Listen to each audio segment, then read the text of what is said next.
Well, we are in beautiful Redding, California. We made it to our appointment last night. That's where we parked, right there. That's where we deliver. And we were supposed to deliver half hour ago. They have something across the street right there, but unfortunately I did a rookie mistake. It actually really wasn't a mistake. I thought I had it calculated right, but last night these loads are extremely heavy, and we run overweight a lot. If we fill our tanks up, we're overweight. So if we time when we go by the scales, we have less problems if we keep our fuel low. So this is my delivery. 50 miles away was the last fuel stop, the last Love's that I could fuel at.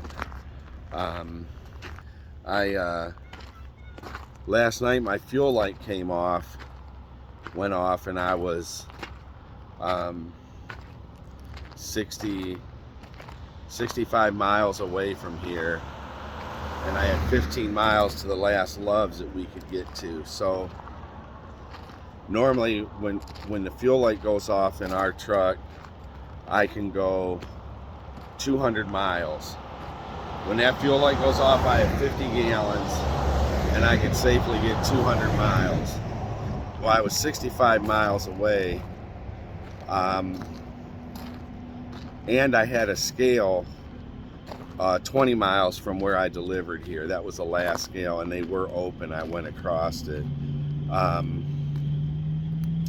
So my thought was, I have 60 miles, but that obviously goes down when you're heavier and you're in the hills of California. But I had 65 miles. I was going to idle here for 4 hours before they opened. So that was going to take, even if that took 50 of my miles away, I had 100 miles I could go after I got empty. Calculations. One thing, the whole reason I'm doing this is you don't want to let your fuel run real low.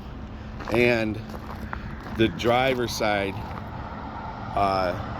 you have 2 fuel tanks, and our fuel sucks from the driver's side. See how I parked here? So I was low on fuel, and I parked my truck where it's at an angle, and it's leaning towards the passenger side. So I do have fuel in there. I do have enough fuel to probably get 30 miles to a truck stop, but it all leaned to the passenger side. So all my fuel went over to the passenger side. My driver's side tank is empty, and that's where it's the fuel from.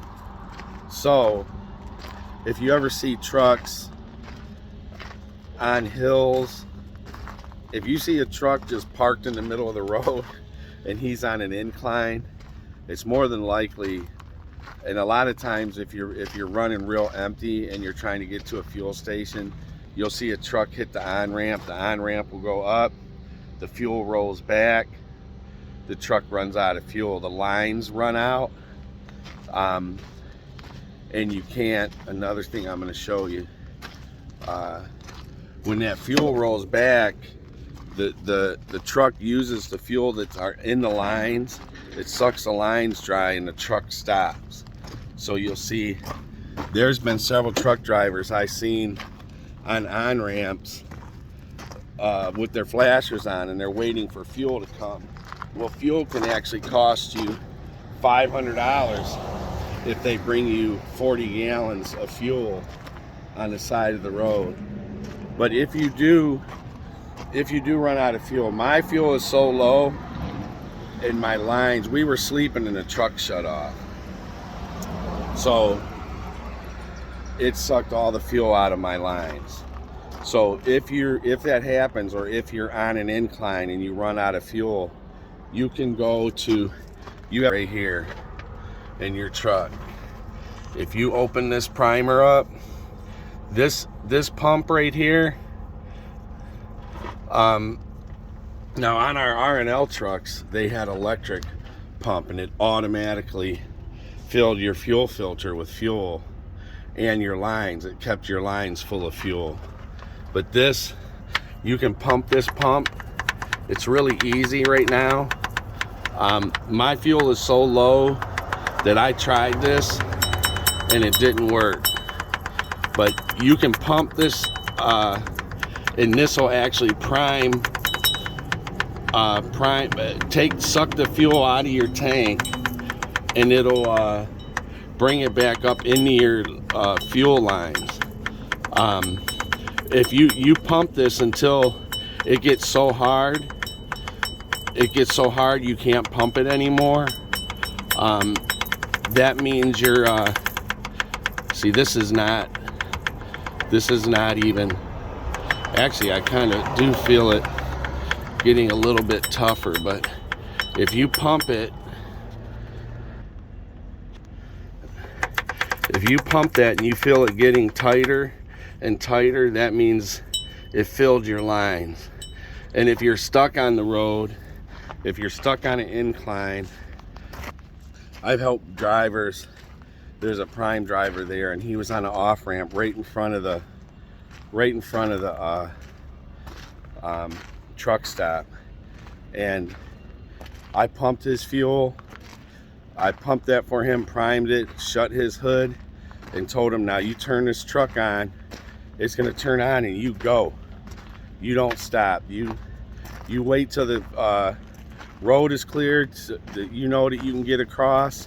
That's when you turn it on, and you go. If you get in that fuel lane and you're going up to the fuel, don't hit your brakes. Coast up and get right to the fuel pump, and that'll normally help you out. But I am extremely low, and my is leaning too much to the side, so I have that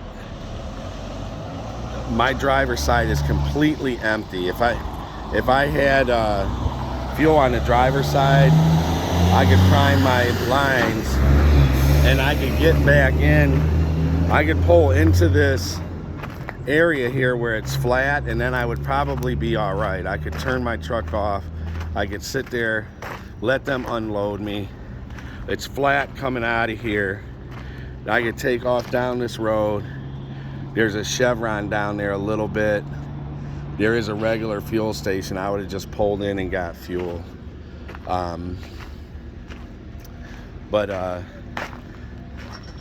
That's if you're not as low as I am, that's what you can normally do. If you do run out of fuel, if you are real close, I've actually done it twice where I've primed it. I tried to get to a fuel station once, and I had to make a left turn, and there was traffic. I couldn't turn in, and it ran out again. I got out and primed it again, and I waited till the traffic was cleared up, and I could go, and I turned it on and drove into the truck stop. But I'm gonna get that truck. But that's what you want to do if you run out. The one thing you don't want to do is run out of fuel. And I was paranoid last night. We got through all the scales fine.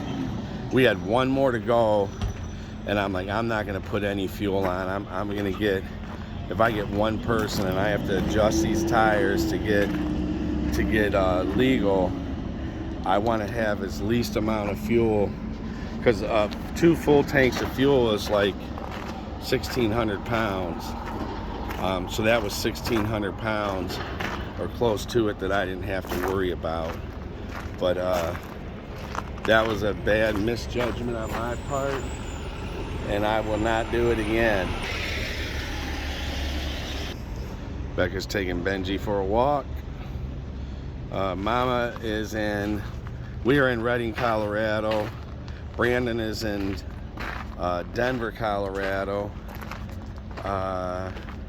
Jonathan and Corey are in Wisconsin. Auto Nations is in Indiana, and me and Becca was going to Texas next. Jonathan and Rona is going to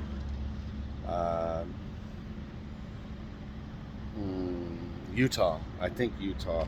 Maybe we were going to Utah. We got a brand new truck, a 2022 Cascadia in Utah, and somebody's got to pick it up. That's Mama's new truck, and somebody's got to pick it up. It might be us now that we screwed up our load. We probably more than likely screwed up our load to Texas. We have 20 gallons of fuel being delivered here. They said it was 45 minutes.